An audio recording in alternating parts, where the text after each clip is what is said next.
إن الذين يلحدون في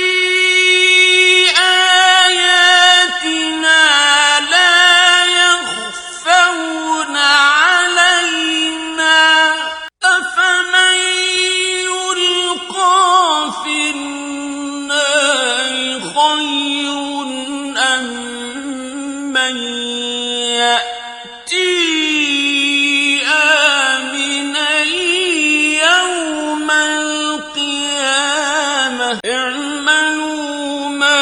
شئتم إنه بما تعملون بصير. الحمد لله رب العالمين والصلاة والسلام على سيد الرسل وخاتم النبيين سيدنا ونبينا ومولانا محمد صلى الله عليه وسلم وعلى آله وصحبه أجمعين وبعد. أعوذ بالله من الشيطان الرجيم. بسم الله الرحمن الرحيم. إن الذين يلحدون في آياتنا لا يخفون علينا وقال النبي صلى الله عليه وسلم الدين النصيحة.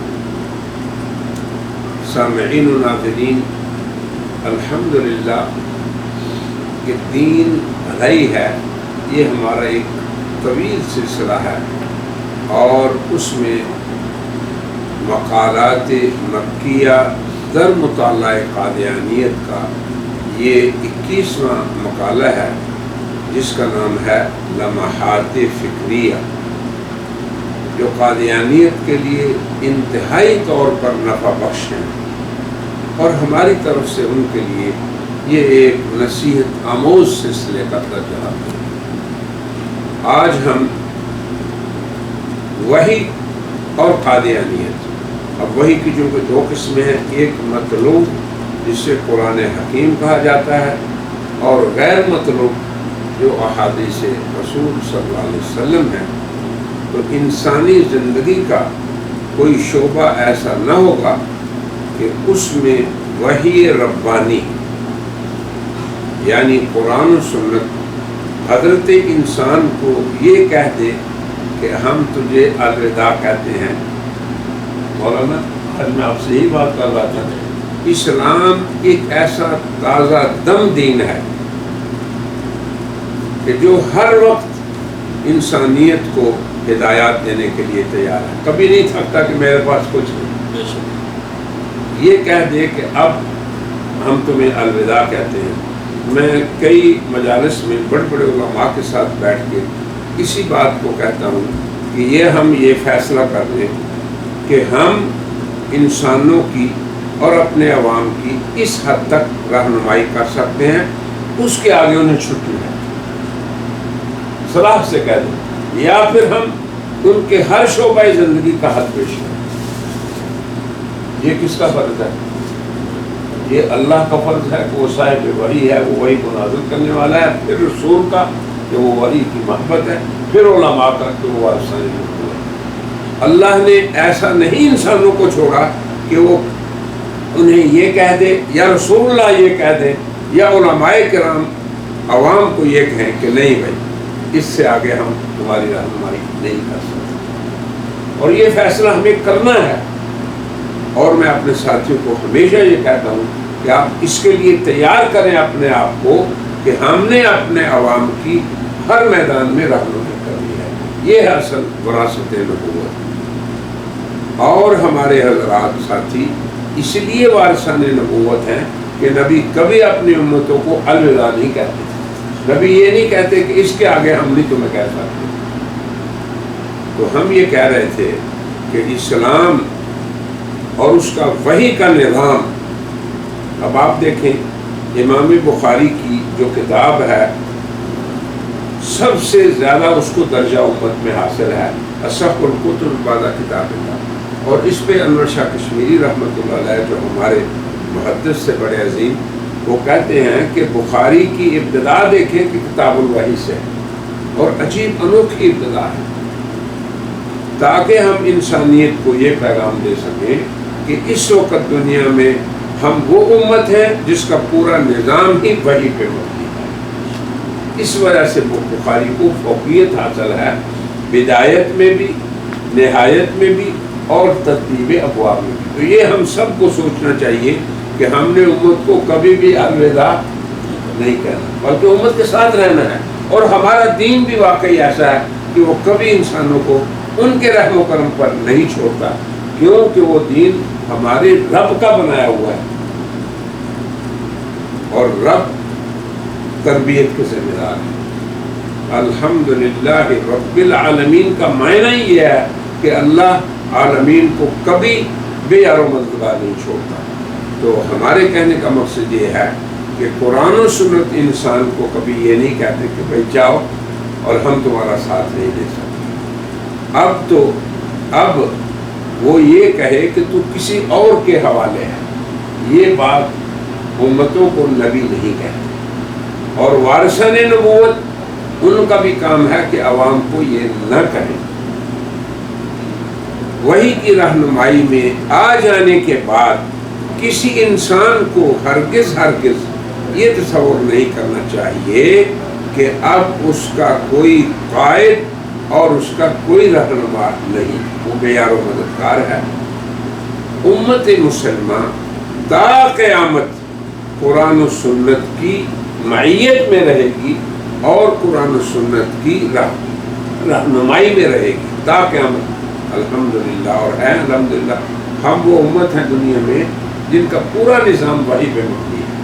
اللہ کا فضل و کرم اور عنایت دیکھیں، ایک وقت تھا جب الفاظ و نصوص کے خزینے صرف انسانی سینے تھے، یعنی امت پہ ایسا بھی وقت گزرا ہے نا، نہ کتابیں تھیں، نہ طباعت تھی، نہ کمپیوٹر تھی، یعنی انسان اپنے سینوں میں محفوظ رکھتے تھے۔ پورا قرآن محفوظ رہا، پوری احادیث نبویہ جو محدثین تھے جامعین سنت، کیوں نے حفاظ کہا جاتا تھا، والحافظ الثبت کیوں کہا جاتا تھا؟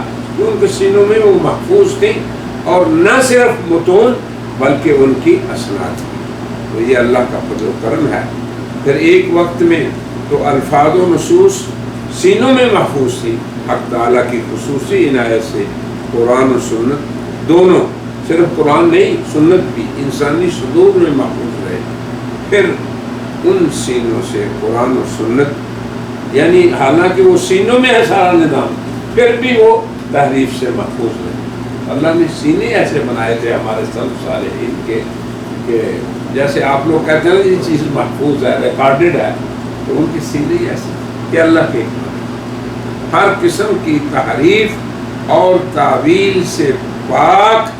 پھر کرتاس اور کاغذ یہ بھی نہیں تھے اس وقت، اس کے بعد سینوں کے کرتاس اور کاغذ نے کی، اور آج کل تو ماشاءاللہ اور بھی بہت سے ذرائع ہو گئے۔ قرآن کریم جو وحی مطلوع ہے، یہ اللہ کا معجز کلام ہے، یہ آسمانی آخری کتاب ہے جس کا ہر لفظ قطعی ہے اور محفوظ بھی ہے۔ قرآن کریم کے نزول سے آج تک پوری انسانیت کو قرآن کا کھلا چیلنج ہے کہ اگر تم اس بارے میں شک میں ہو کہ یہ خالق کی طرف سے نہیں تو اس جیسی ایک ہی صورت لے آؤ۔ تمام انس و جن مل کر باہمی تعاون سے بھی ایسا نہیں کر سکتے اور نہ کر سکیں گے۔ فَإِن لَمْ تَفْعَلُوا وَلَن تَفْعَلُوا۔ قرآن جو وحی مطلوع ہے اور پورے کا پورا تواتر سے پوری امت کے اندر ہر دور میں موجود رہا ہے۔ جناب محمد رسول اللہ صلی اللہ علیہ وسلم جو محبت وحی ہے، جن پر قرآن بھی نازل ہوا اور اس کا بیان بھی نازل ہوا۔ قرآن یہ وحی مطلوع ہے اور احادیث رسول صلی اللہ علیہ وسلم یہ وحی غیر مطلوع ہے۔ جو وحی کی دوسری قسم ہے، چاہے وہ جناب رسول اللہ کا مبارک قول ہو، ان کا مبارک عمل ہو، یا آپ کی طرف سے آپ کے سامنے کسی کا قول آیا یا عمل آیا اور آپ نے اس پہ موافقت اور رضا کا اظہار کر دیا، یہ بھی پھر آپ ہی کا قول ہو جائے گا۔ اور آپ ہی کی سنت اور آپ ہی کی حدیث ہو جائے گی، کیونکہ آپ صلی اللہ علیہ وسلم سب کچھ وحی سے ہی فرماتے ہیں، وحی کے تابع ہی آپ کا عمل ہوتا ہے، وحی کے موافق ہی آپ کی رضا و غضب بھی ہوتے ہیں۔ آپ صلی اللہ علیہ وسلم کی ذات گرامی کا قول، عمل، رضا، غضب اپنی خواہش کے، اپنے نفس کی خواہش کے تابع نہیں، بلکہ شارع اور صاحب وحی کے تابع، اس لیے اسے بھی وحی کا ہی درجہ دیا گیا۔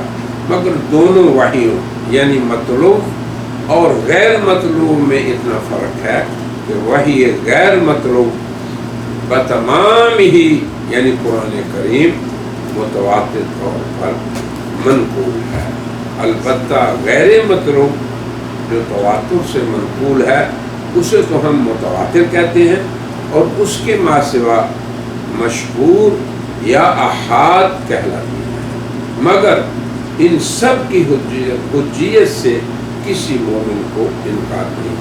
آج کے اس حلقے میں ہم اسی تمہید پہ اکتفا کرتے ہیں اور کہتے ہیں وآخر دعوانا ان الحمد للہ رب العالمین۔